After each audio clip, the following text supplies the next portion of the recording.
Okay, this is interesting because people are calling all over the country and saying, hey, whenever you go to Detroit, your lectures are the best.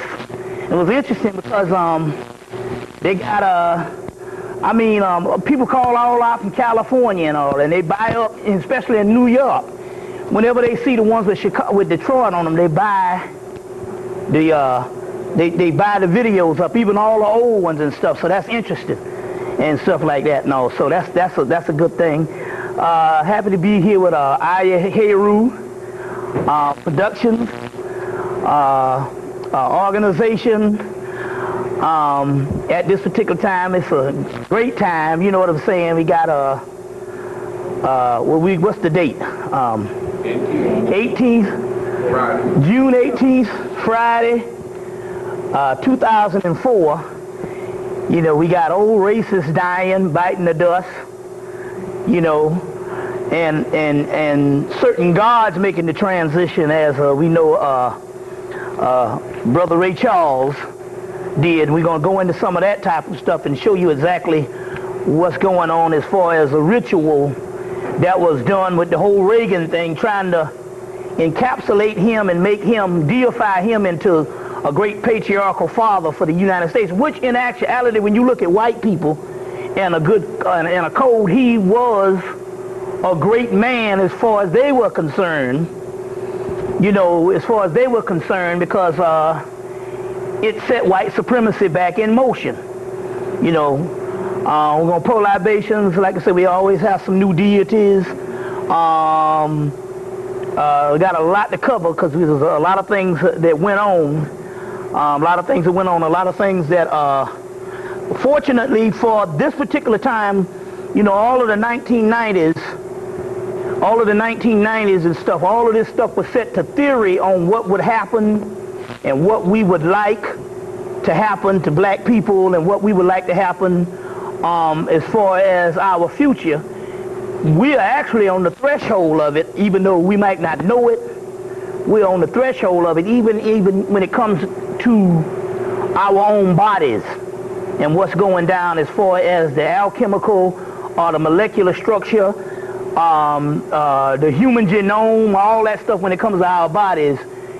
All of that is happening at this particular time. Take, for instance, go back and watch the movie Unbreakable, especially when it comes to conscious people. Unbreakable, 2000, Bruce Willis. That's a story about us, what we would return to as far as being unbreakable. And as of 2004, a lot of things now are set just based on dealing with the mind. So a lot of things you can bypass. Even Phil Valentine had made this observation that a whole lot of the vitamin thing is a hoax. White folks telling you that you need 1,000 vitamins, and that's just for them. Whereas with us, most of that particular stuff you can do with the mind. You know, with the mind, and all you got to do is just like cooking. You ever, when you got a whole lot of food in the house, it's hard to be creative. As soon as you get down to just a few items, there's something to come out of you. Well, what you got in the cabinet, you can make a meal better than what you can when you have a whole lot of food. Well, it's the same thing with the whole health thing. When you get to the point where you run out of, you don't have no vitamins or you don't have no medicine in the house that you need, you got a whole bunch of stuff. It's amazing how you can use your own mind to get rid of things and to heal yourself, all because you don't have that crutch.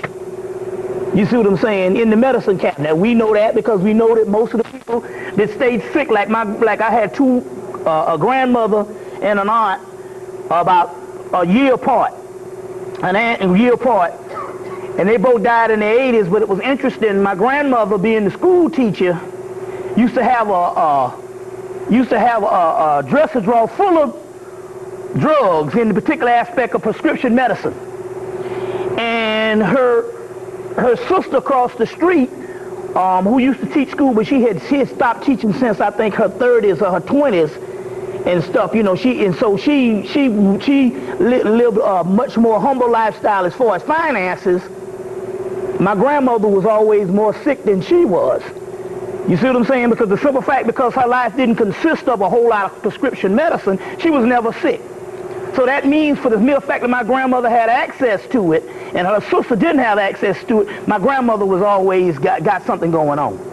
Although she kept herself alive for another 20 years just off of goody powders. You know, it was interesting because in 1981, they went to the hospital and they said she had the heart of an 18-year-old. And they was all baffled. They wanted to have all kind of science come and probe her. And my mama said, shit, they don't know that's them goody powders. Which is caffeine and aspirin. So that whole concept of the aspirin is good for your heart and all, I know that happened to be true. Because I know she lived an extra 10 years just off them goodies and BCs and standbacks. But anyway, the concept here is, we don't know it now, but we are unbreakable at this particular time, as far as we're talking about the melanin that mutated.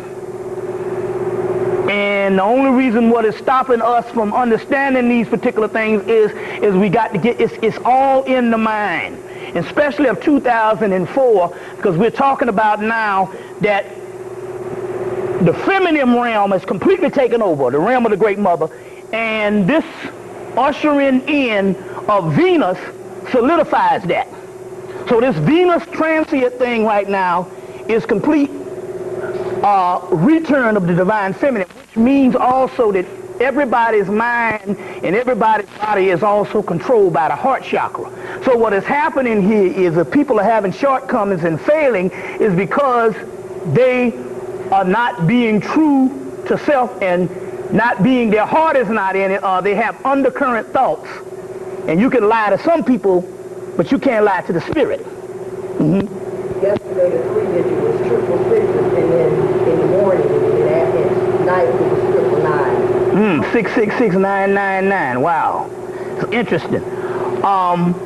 So we know that this realm that we are here in. So I'm saying this for the simple fact is, a person has been researching this stuff for years and did all this particular information, but all of the 90s and all of the time, because I've been doing this for about 13 years as far as lecturing. And all of the 90s, it was all a forecast of what was going to be in the future. You see what I'm saying? Now what we're talking about here is being on the verge of this thing coming in. And we're not talking about years off. We're talking about stuff that's happening right now, because that is crucial. That's the reason why they would have that procession of Ronald Reagan that was bigger than anything we've seen. You see, and white folks, I mean, literally, this thing was fit for royalty. And that was all the ritual that is going down at the particular time. It's all key. Certain things you got to revisit, even with the Iraqi war. Go get George Orwell. We're going to do a lot of tapes and stuff you got to go back and get. Get George Orwell, 1984, the one that was made in 1984. Because there was one in George Orwell, 1984. The book came out in 1948, and I think the movie came out in 48.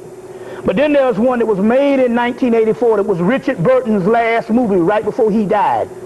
I think he died a month after it was finished. That's the one, because the mystery here is, for the mind control to take over, there has to be a war constantly going on. The war must never end. And as you see, they're calling more and more troops. They're getting ready to reinstate the draft. The war has to go on. They're saying it in so many words. If you get George Orwell, 1984, as long as there is a war going on, you can get people to stoop and do anything you want them to do. You see what I'm saying? As long as the war is going on, even if the war is propaganda.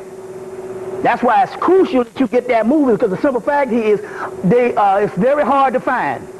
Now you can go to the Blockbuster and get it on VHS. I don't know if they got it on DVD, but you can get it on VHS and copy it. You see what I'm saying? But that's the movie. George Orwell was 1984, but the one that's done in 84 with Richard Burton. Because a lot of the stuff that's going on, there's a war has to be going on at all times. And the threat of terrorism, that whole thing, we're going to go into some aspects of that in a few minutes. We got a lot of stuff to cover.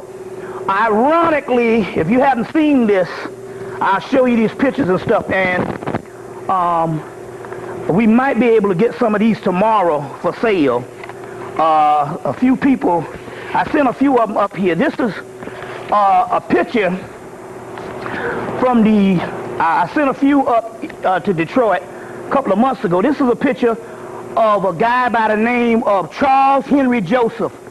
He went to Africa in 1848 to do this picture of a Sudanese king in 1848. When he got down to do this particular picture of this brother, he saw this African beauty that he was so smitten by. He came back about 5 years later, I think it was 1851, and did this and called it Afrikan Venus. Let me put this on the tape. Call it Afrikan Venus. We gonna do some of these tomorrow? Yeah. Okay. So, call it Afrikan Venus. Anyway, I went to the name of the museum. I went to the museum, the Walters Art Gallery in Baltimore, Maryland. And I went there in October, I think November the 1st. November the 1st to the 31st. When I walked in, the spirit told me, come over here and get this brochure. And when I got a little small brochure, I saw this particular picture of this particular woman. And after the exhibit, I had to go in and look for her, and I found this particular woman. So she literally called me in and in so many words, and so when I got the channel on it, said, black people need to see this. Because the first thing was, there was an argument going on in the early 1990s on whether dreadlocks originated in Africa or whether it originated in the Caribbean. The argument with some of the Afrocentrists that was so firm in Egypt was that the black boys wore dreadlocks to the age of 9 or something, and then they cut them. But dreadlocks was not an African thing, and in so many words, they had this big argument going on. I think they even had arguments going on at Morehouse College and stuff on whether it originated in Africa. As you can see, this picture there's no shadow of a doubt. You see, that dreadlocks originated in Africa, and even the brother has them on. If he didn't have this thing covering his head, he even has the dreadlocks. I want to put that, yeah. But this particular picture proves that it originated in Africa. Now, it's interesting because this woman literally, I got it from when we walked in the museum, there was a little brochure, and I just went over and I didn't know what it was. It was just a brochure, and I picked it up, and on the inside of the brochure was the picture. So it was a spirit thing, and as a result, people who got the picture, it's been talking to some people. One girl got a Xerox copy off of a fax. Somebody sent her a black and white, and the spirit was talking to her. Now, actually, they call it the Afrikan Venus, but as we know, the whole thing went down with Venus, last week? Venus, the transient, where Venus lined up with the earth and the sun last week. So this is this Afrikan Venus, which is the goddess Hathor. And if you really do some real work on it, it's the goddess Hathor, the goddess Ishtar, the goddess Urzuli, the goddess Yeminya, because some think it was Oshun, but it was actually Yeminya and Olokun in Yoruba. The goddess Astarte and the Roman goddess Venus. The Roman goddess Venus and the goddess Aset. Isis is connected with Venus because you can't separate the goddesses. Hathor, Isis, Aset, Sekhmet, and Maya are different phases of the same entity. And Nephthys, which is supposed to be the Maya sister, is nothing but her neglected inner half. So the goddess Inanna, all these are connected with this particular planet Venus and the star Sirius. So the solar aspect, which would be the sun or the star, would be the star Sirius. But the planetary aspect of the goddess love is the planet Venus.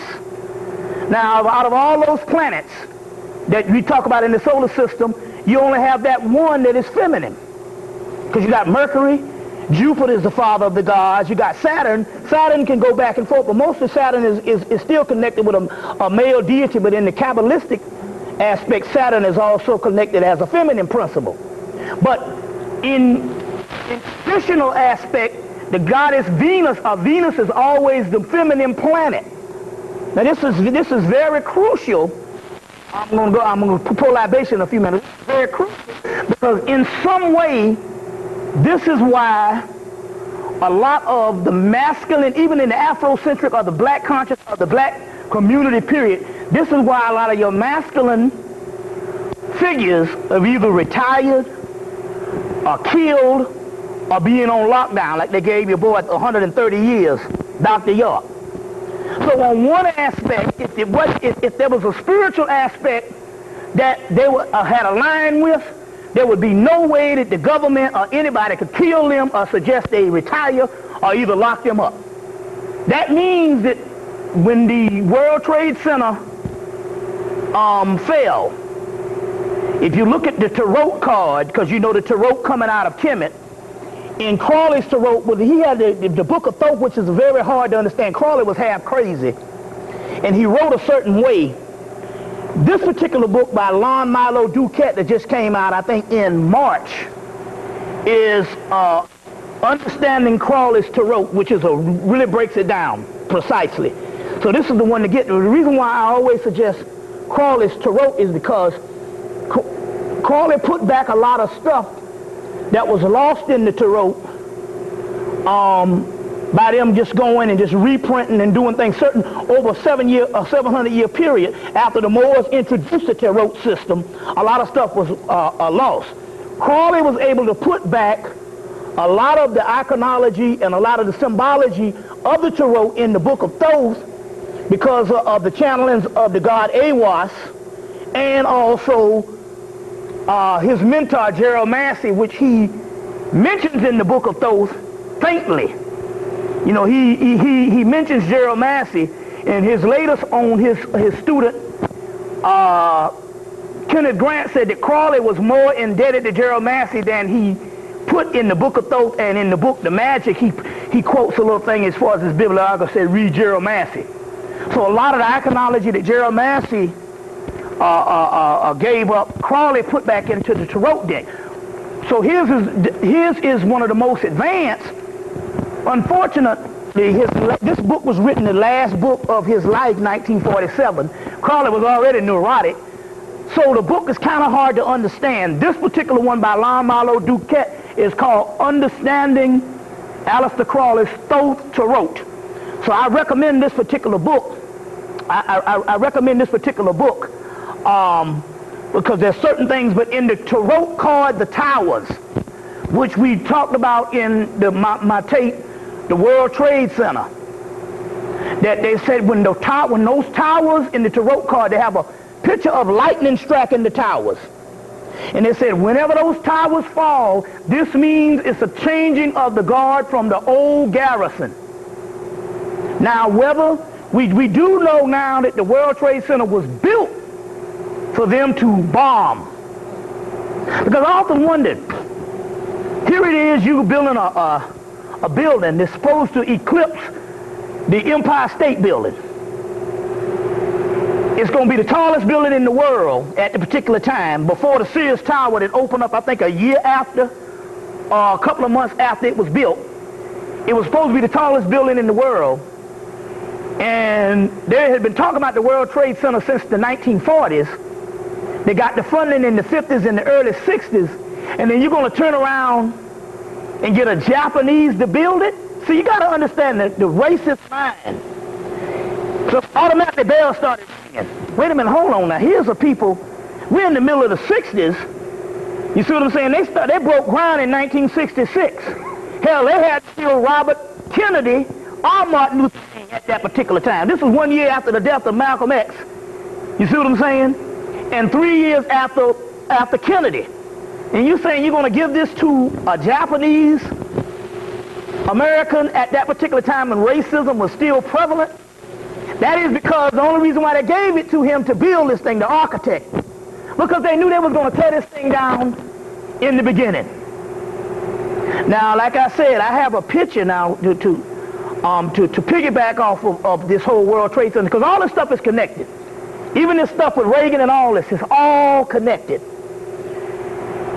And I talked about this the last time I came, that when they had the 1-year anniversary of the World Trade Center, they didn't do it this year, past year, but they did it the year after. They had all these specials on the World Trade Center and the bombing and all that. The Spirit told me, no, don't go to none of the traditional, go to HBO. And go to HBO, because HBO will show something that the other ones don't have. And they had a clear, panoramic, widescreen version of the World Trade Center being hit. Which means if it was not scheduled to be hit, that means the only kind of type of imagery you got is amateur. Usually shaky, usually grainy. But you wouldn't have no cinematography type of view of the World Trade Center, not unless you knew it was going to be it. You see? And they showed this thing and all, because we don't catch on to nothing. First of all, HBO is owned by a group out of England, which just goes to prove that all of this stuff is run by the British, including the fake Revolutionary War. Now, how the hell 9 people gonna beat the British Empire? About 9 damn people coming out of some woods, supposed to beat the British Empire. You see what I'm saying? And they had one of the greatest naval fleets in the world, and they're supposed to beat them. That particular Revolutionary War was the same fake stuff that's going on in Iraq, World War II, Korea, all of that. War has been manufactured for the last 200 years. You see what I'm saying? So this whole, which means in actuality we're nothing but a province or a colony of Britain. Now I say that to give you a deeper insight of what's going on in the whole Iraqi war. But the key here is, Crowley mentions in the tarot card of the Book of Thoth that there will be a changing of the guard. And he said whenever this tarot card, when you see this tarot card called the Towers, and it has 2 lightning striking it, that means the old garrison given over to the new garrison. The changing of the guard, which is very key, because it all goes back down to what also happened with this whole deification of Reagan, one of the greatest racists ever known. You see what I'm saying? At this particular time. I want to pour some libations right quick, and so we can get in this, because we got a lot to cover. Which is very interesting here, because we always are dealing with warfare. Now, to understand warfare, you got to understand what is going on there. If whatever is going on in that Iraq is fake, that means there's always got to be something spiritual going on. If we know that they manufactured this war, then that means, then what is the purpose or what is the motive? That means if they're manufacturing something, that means there's got to be something spiritual that they're also fighting. Now, very interesting. In looking, and we've said before, they will have you do anything political, and they will have you do anything economical. They'll have you do anything but to go back to your original science, which was your magic, which was your alchemical aspect of how you moved in Africa, the Nile, Mesopotamia, all that stuff, which we call Northeast Africa, this whole Mesopotamian thing. But the mystery here is, if there's a physical warfare, there has to be a spiritual warfare. Okay. They have airplanes, they have all types of new tanks, they have all this weaponry. That means we must look for devices of our warfare. Now, we know that in the papyruses, especially if you get 2 books, nobody likes Budge, but everybody depends on Budge. Not for whatever, but Budge had access to the whole British Museum for years. So even everybody, even Dr. Ben all the scholars, you very seldom see anybody who don't use Budge, although Budge didn't understand a lot of stuff, but he just translated a lot, but you can still use the translations. That's why 2 books is very key. I would suggest, if it's still in print, From Fetish to Gods of Ancient Egypt, which is his last book in 1935, after Budge admitted that Egyptian culture was primarily African, and the Egyptian people was primarily African. His last book in 1935 was From Fetish to God in Ancient Egypt. And it is a book that I have relied on for the last 13 years. It's an excellent book.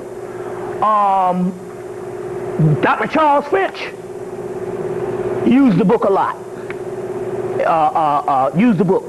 Or a smaller book called The Legends of the Gods in Ancient Egypt. If you get the From Fetish to God in Ancient Egypt, you're getting 3 times as much text, and you get in the back part of the book is the complete legend of the God. So I suggest get From Fetish to God in Ancient Egypt, because we're dealing with warfare. There's a serious text in there called The Legend of Heru and the Winged Disc of Edfu. The Legend of Heru and the Winged Disc of Edfu, which is equivalent to the Iraqi war and the European powers. Here's a text that's talking about our powers, whereas in the book of the law they say, I will give you a war engine. So if anybody say, well, I don't want to deal with all that old crazy spooky stuff, why is it that in that text, if you say you don't believe in Hemmitt, then why are you not believing in the text? Where in the text, if you say, oh, you know, I don't deal with nothing but history, I don't deal, that's some crazy hocus pocus stuff, but why don't you read the text? Well, there's a whole text. We must explain this text. Why is there this text about the Legend of Winged Disc of Edfu? Which means this is dealing with a certain amount of power, it depends on how you access it. And I'll explain that in a few minutes. But dealing with that, you need to get 2 books. Osiris 1 and 2 by Budge. Osiris, Egyptian Resurrection, book 1 and book 2.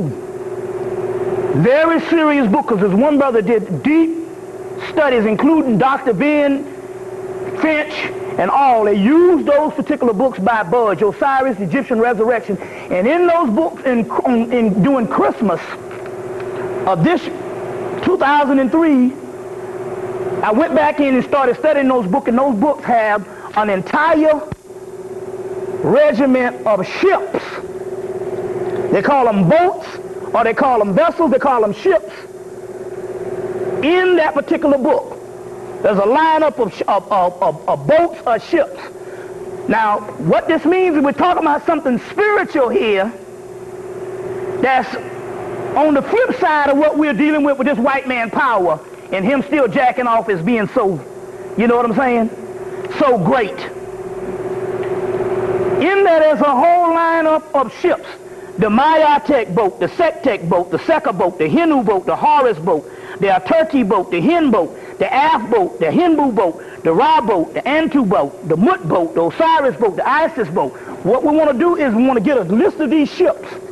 These are things that you can call out at this particular time for protection and for power. Because these boats are not physical. That is the whole thing that's going on here. We're going to go into some of that. But these boats are indicating, if you break it down back to your body, it's indicating not only stuff that you can actually see in the ether, but something that is on the inside of you. You see, and it's in there, these particular boats throughout those Budge's resurrection, and the text coming from Fetish to God. Now this is very key on warfare that we're dealing with here. We are so close in a particular aspect of things are working, whereas I can testify to this. Like I said, what was a lot of research and scholarship that was a projection on what would happen and what could happen, and theories became reality. You see, became reality. And so all of a sudden, these particular boats, this is power, and we'll name them again, and you can write these particular boats or these particular ships down. Anything to keep you from getting your power to your power, and at this particular time, the stuff is just waiting around. It's like we don't have to wait for it to come. It's already here. It's just that we got to realize that it is here. That it is here, and work that particular magic. So let me go into let's post some libations right quick, and then we can post some libations, and then we can start the lecture. Okay, y'all all right? All right. You know the drill. Zarabanda. El Cristo Negro. El Cristo Rey. Mama Shola. La Santísima Muerte. La Santísima Piedra Iman. San Simón. La Spiritus and Tranquilis. Madre de la Luna. Madre de Agua. Francisco Siete Reyes. Ista. Mono. Noku. Mana. Inmatu. Titi. Joba. Otincha. Tiecha. Sheola. Shumala. Omagumu. Alcala, Locayo, Cacumbo, La Lila, Owalensi, Exantes, Casimbo, Nisabat Isala, Alfia Lucaya, Pazuzu, Lucifer, Anubaresh, Babylonia, Babylon, Aya, Ayo, Elmelech, Dracon, Notorio.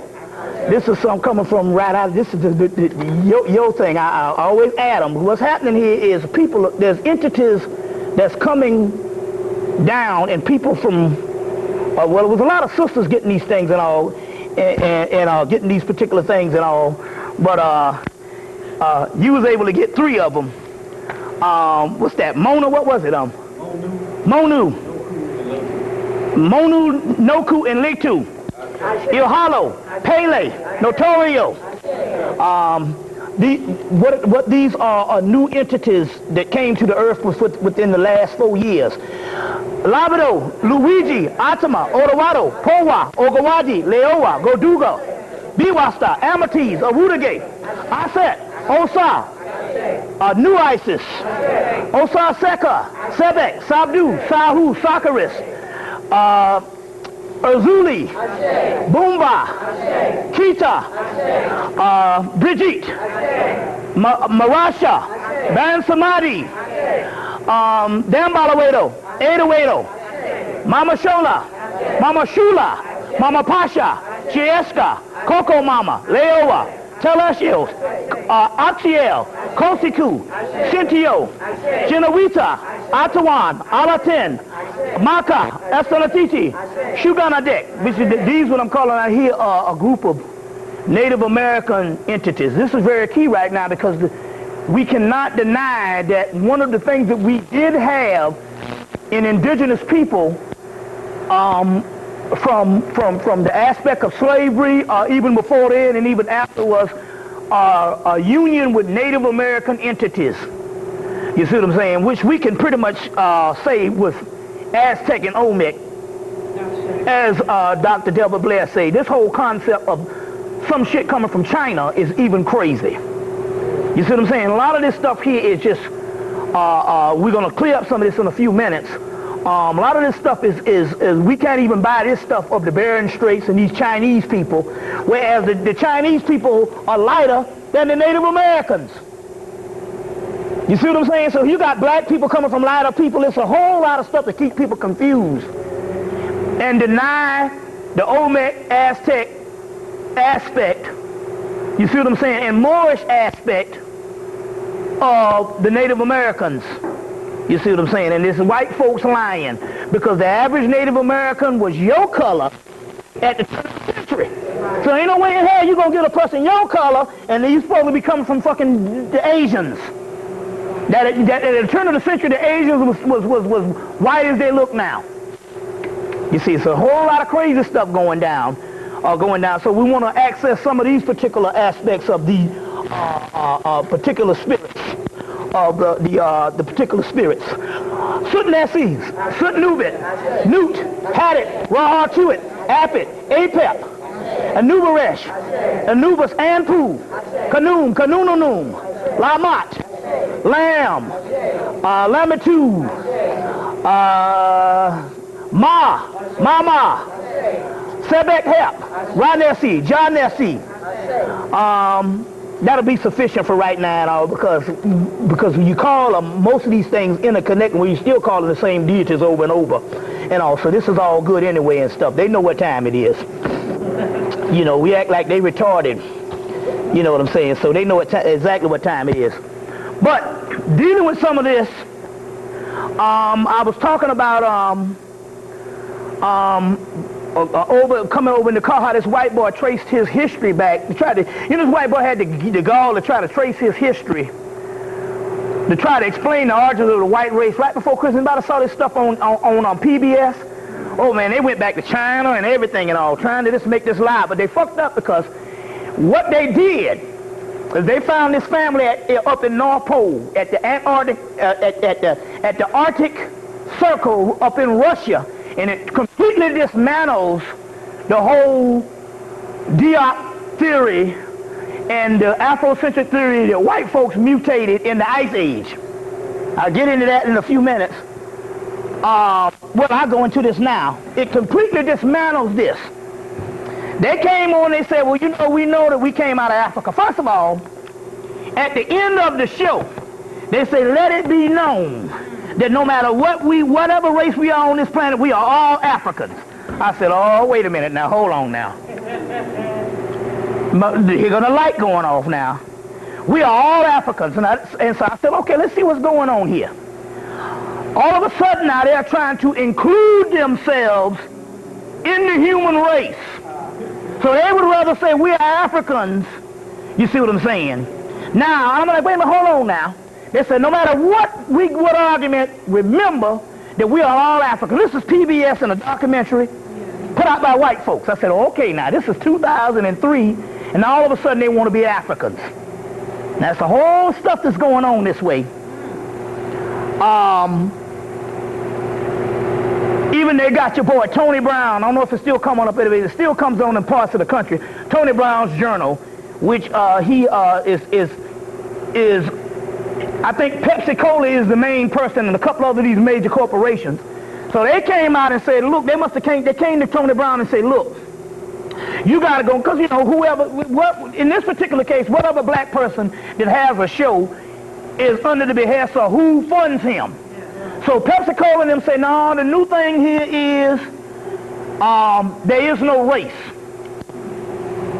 So what they're saying here is, and Tony Brown is on this crusade to prove that what the white boy told him, that the racial aspect between black and white or anybody else is only a few percentage of genes, like 3 or 4 different genes, and that's it. So in so many words, he's trying to say that there's no difference between black and white people. Just a few genes. Here goes again, they're still trying to include themselves into the human race. Now, we'll go back into that in a few minutes. So now, they say that they're going to prove that the white man, you know, they're going to try to deal with the origin of white people. They say, well, we all came out of Africa.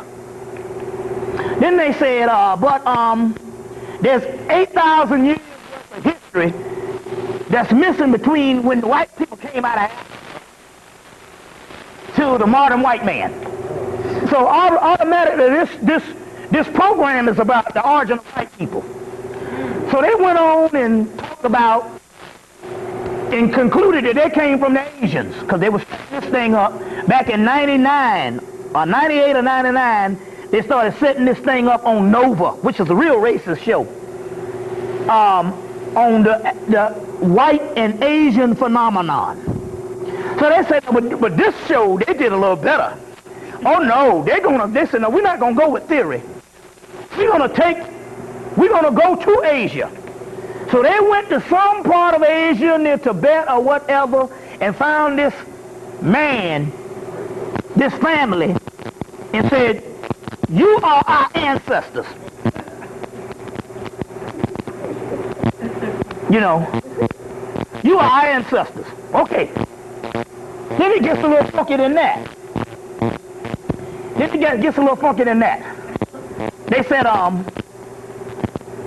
They said, what we want to do, they said, well, how are we going to trace the white folks They went up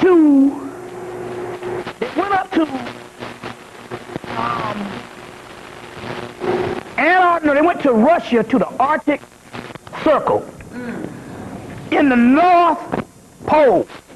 Now, white people digging to, I appreciate them digging this far, because they dug up. When they did this way, they proved something. They went up, there's a white man, now he ain't like us. He ain't gonna just know, he gonna find out. So this white man goes up into the top of Russia and find a group of people that live in the ice. Now this ain't no Eskimo. Eskimo is South Florida compared to this shit here. These people here was, these people, in order for them to get there, they had to fly in, then they had to take snowmobiles, and then for the next 100 miles or something, the next 100 miles, they couldn't even go with snowmobiles because they said all that freezes up. They had to go they said fuck dogs, they had to go on reindeer. Serious business. They didn't have no dogs, no damn that. They had to get on, driven by reindeer or some kind of elk or something, because everything else just freezes up. Now they found these people in Antarctica, in the Arctic Circle, that look like me. Now, when they showed these people that live up in this cold place, in the North Pole, like I say, Eskimo is almost resort area.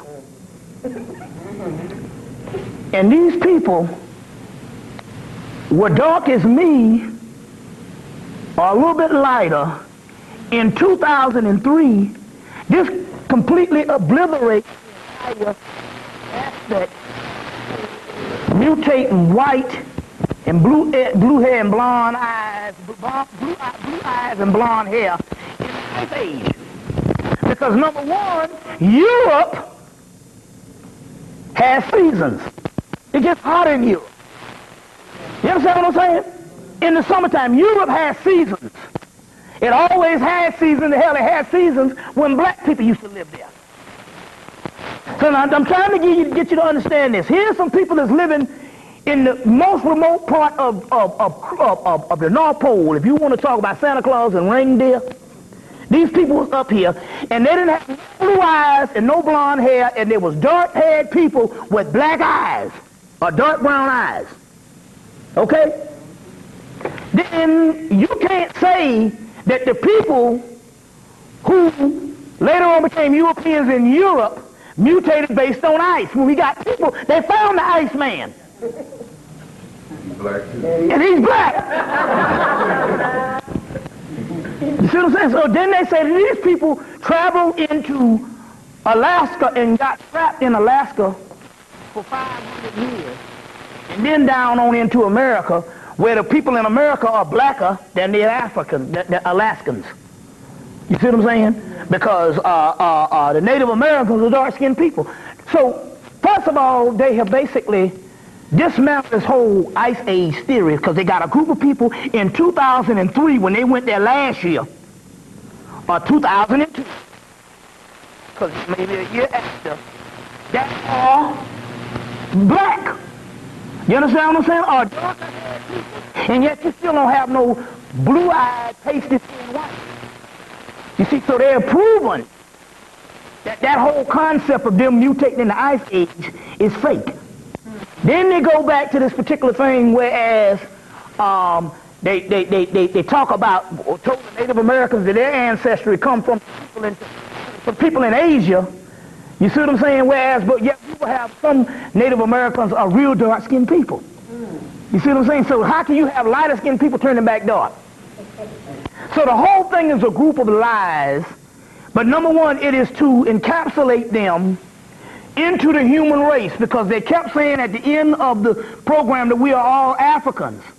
Now they got your boy, he even found a black scholar, Tony Brown, that say that in actuality, this whole concept of race don't exist. That based on genetics, that black people and white people are the same. You see what I'm saying? Yet, I looked at Russell J. Reeder's book, and it had over 30 pages of bibliography alone with hundreds and hundreds of research labs, books, and different things that they're doing on melanin alone. And yet, we're supposed to be all different. We're supposed to be the same. Now, Sister Fanny pointed out that, now let me get the statistics right to put on the tape, that you said it was, what was it? Yeah, I ran across 15 to 20,000 different papers. 20,000 different articles, summaries, papers, On pigment cell research. and pigment cell research. Melanin, melatonin. 20-something thousand, and they say that's in 1 year alone. It's just in 1 year. They say because the next year it's got to change because melanin changes. So these white folks got 20,000 articles on melanin research, and that's and skin, pigment, and all of that in 1 year. Because the next year they got to put up something new because the melanin changes year to year.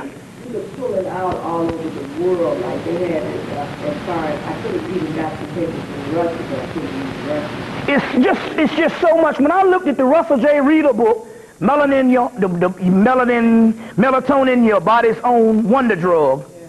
And in the back of that book, they had 30 pages of just bibliography alone with research labs. That means that 98% of all research is melanin research. And yet we're supposed to be all one race. You see what I'm saying? The key here is to get black people to believe that foolishness. The fact now here is white people are trying hard to be African. You see what I'm saying? Are trying hard to be Africans. Now, the whole concept here, well, if they want to call themselves Africans, fine. The point I'm trying to make here, what is the motive behind them doing this? Because remember now, they know things long before we do. You see what I'm saying? They know things long before we do. Based on what is happening, that all of a sudden you're going to have black folks, even have Oprah with this foolishness. Yeah, they say when they deal with race, it's only a few cells that separate us. Bullshit. You see? But the concept here is, what is the motive that you all of a sudden spend your whole life hating Africans? Then all of a sudden, you want to be African. You know what I'm saying? Or you want to be anything. They don't want to be Asian. Hell, they dropped the bomb on Asia 50 years ago. But now they want to be Asian because they're trying to incorporate themselves within this human race or this particular human genome, which they went to. I might have talked about this the last time, and they went to they went over to Howard University. Howard University is the black Harvard University. They're doing more on human genome research than anybody in the country. They're basically taking all of the human genome stuff that they worked all these years to get all this human genome stuff, but they mapped the DNA. They set up camp at Howard University. They're #1 on the planet. And now they're charging, they're getting 25,000 black people to map their, paying 25,000 black people in this country to map their DNA. And this is going to be the basis of what the human genome research thing is. Let's put it this way, they all know that they fucking mutants or hybrids. So they didn't map no DNA evidence, and they did all this work over the last 50 years to get this human genome thing. They announced it all on the news. They're all this here. And their conclusion is, we are getting ready to get the human DNA from 25,000 African Americans. Do you understand what's going on here? Because that's what the whole thing was created about, was to get the indigenous people around the planet. But let's start with the African Americans, or Black America, or whatever you want to call it, whatever these things is. You see, the ones that's located in America, and Howard University is the spearhead of this thing. That's the mystery here, because they're talking about the DNA within us that has, which is the key to the doggone planet, and that's why they got Howard University mapping out. You see what I'm saying? And so what they will do is, they say, well, it's going to be a certain population. So the certain population they want is middle class black people residing in America, because in middle class black people residing in America, you can get a lot more international. You can get your Africans, you can get your Caribbeans, you see what I'm saying? And you can get other international blacks that can go in that pool, you see what I'm saying, that might not be in the so-called underclass, because what poor motherfucker's going to come over here? You see what I'm saying? They ain't going to let you in the country. You see the mystery? So they want to get all of this type of thing here of the so-called African Americans, and Howard is now #1 on the planet. Right there out of D.C. Got to understand what's going on, because the key here is, despite what they're telling you with the distraction, this thing is still all about us. You see, still all about us. Let's go on. Take, for instance, they had the movie that came out with The Rock, which is black, called The Scorpion King. So they found 500 years Norma, which is supposed to be the founder of the Egyptian dynastic period. They found the Scorpion King, which comes with a whole hieroglyphic writing. There's a guy called the Scorpion King, and the whole movie was made off of that. That's why they got The Rock to play this thing, the Scorpion King. So anytime they call them Akkadians also too. Anytime you hear that thing, which is supposed to be Mesopotamians, and this word Akkadian, but yet the Akkadians was black, because it was also, he was an Akkadian, and the guy, I can't think of the other guy that was the black guy, dark-skinned guy played along with him, was Akkadian. All these different races, in so many words, are still all black. But they traced the Scorpion King as a pre-dynastic king in Hemmitt that predates Norma with hieroglyphic writing, and then they had to go and say, well, we thought that the hieroglyphic writing came from Sumer, or Samaria, the cuneiform, and from the cuneiform, the Egyptians turned some little tablets, little clay tablets, or some wheat tally or barley into the advanced hieroglyphics. But now they're admitting we were wrong. These hieroglyphics predate the Sumerian stuff. You see what I'm saying? So, and they said, well, we thought, we was looking to see, we thought that it would start from a primitive stage, then go into full advanced hieroglyphics. They said, no, these things will advance from the beginning. So they got this whole Scorpion King, so they're giving up a lot of history on this particular aspect, on this particular aspect and all. But they got this particular Scorpion King, which is, they made the movie behind and put The Rock within this thing. You see what I'm saying? So just some things that is dealing with it, like take for instance, you have the group the Cathars. Now, the Cathars were a group of black folks. They were actually Egyptian priests from the Coptic era that was which is in Coptic Egypt, and in Rome, and later Rome migrated up into Europe.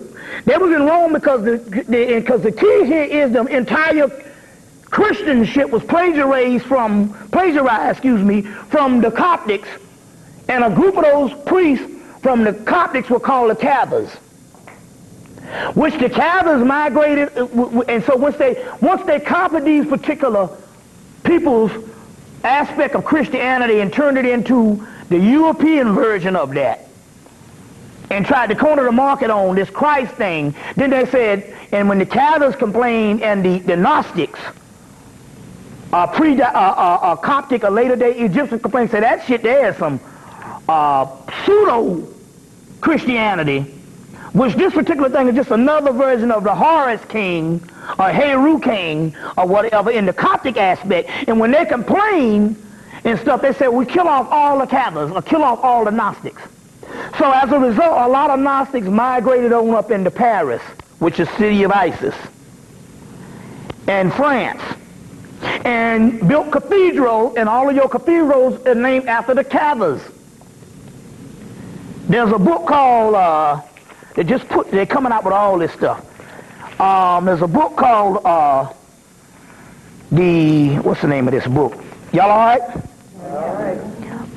The Mysteries of the Great Cross of Henday, Hendaye. The Mysteries of the Great Cross of Henday by J. Wiedner and Vincent Bridges. And it's talking about the Cathars and all these particular people who migrated up into Rome. That's where you get the Merovingian. You saw it, the Merovingian that you saw on the Matrix 2 and 3. Well, the Merovingian is a Cathar. So this book breaks down the whole Merovingian bloodline that they talked about in Matrix. This book is extensive. It goes into this. It's called The Great Cross, the Mysteries of the Great Cross of Henday, Hendaye, by J. Wiedner, Weidner, and Vincent Bridges. And they talk about the Cathars. Now the Cathars later on travel up into Bosnia, which later on we had got this war with Bosnia where they got the ethnic cleansing. So your Cathars was up in the Bosnia, you see what I'm saying, which is the so-called ethnic cleansing, as well as some of this particular stuff here got a Moorish connection. Because you also have, aren't they Islamic people in Russia? A whole group of Islamic people. Well, how the hell would they get there if they weren't Moors? Okay?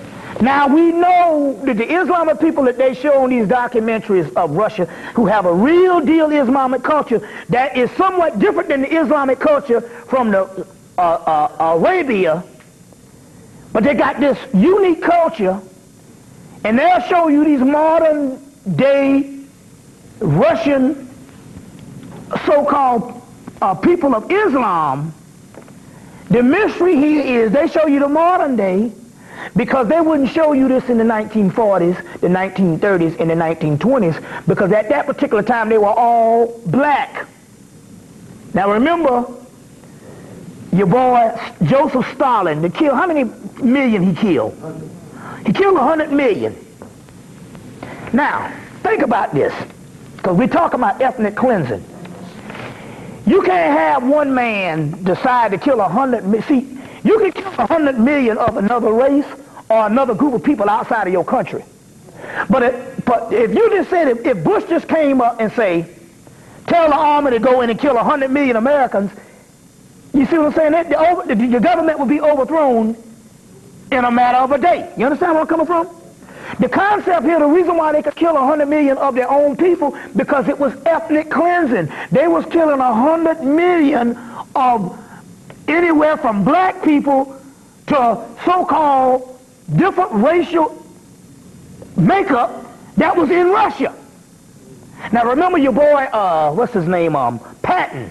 General Patton was an embarrassment, the so-called establishment. Well, General Patton said that they wasn't nothing but a bunch of damn niggers, the Russians, and said that they was not a pure race of people. You see what I'm saying?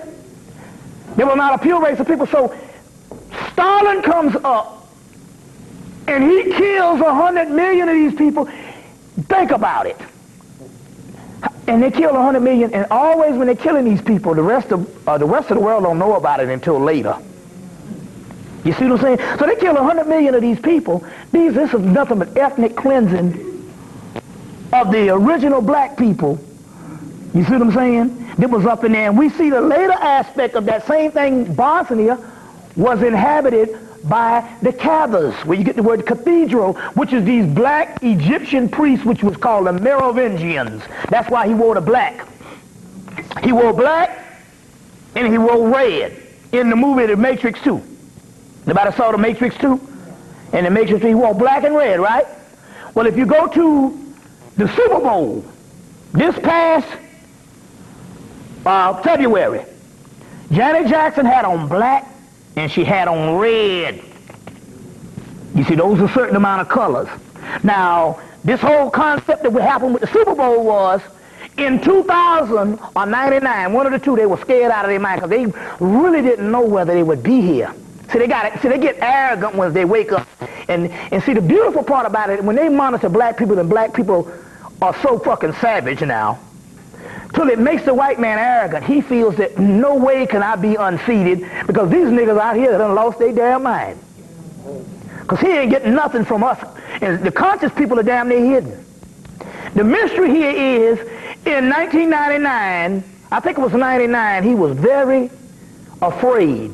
So what they did was, in that Super Bowl, they installed the black goddess. They had Tina Turner come out. It represents the old Venus. So there's two Venus. There's an old Venus and a new Venus. This is very key, all the stuff we're talking about right now. So she came out and did her little dance, and then they had all the white folks in between the show, and then at the end they had Toni Braxton rise up out of the stage with this long flowing white, and she represented Mayat.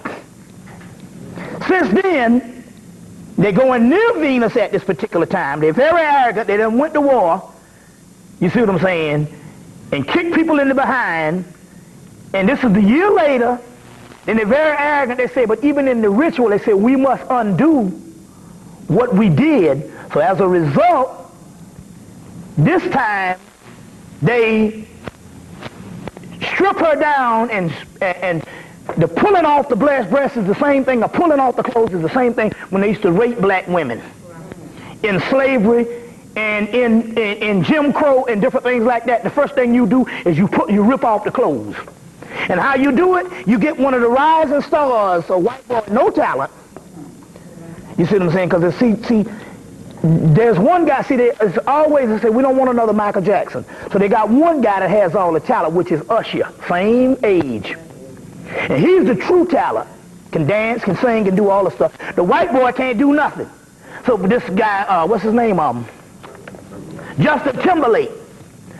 You see, so they bring him out, and he represents the new, or the extension of this white race still stealing people's shit. Right. And he rips off her breast. You see what I'm saying? It was all staged. They even got this fool in on it, because it was all set up. And she does this. Then they don't invite her to the Grammys the next week until like the day of it. By that time she declined. But they invite the white boy. Now here it is. She's standing up there, and the white boy pulls off her. See, if you say the concept of this, if it was a mistake and a malfunction of the suit, which we know it wasn't, then she should be allowed to go to the Grammys as well as the white boy that they didn't deny going to the Grammys. Okay. If it was by design, that means you got to tell the white boy that he's not welcome. Not only does the white boy go to the Grammys, the white boy comes, he is the structure of the Grammys with an all-black band behind him. And the woman gets on stage and says he's becoming Justin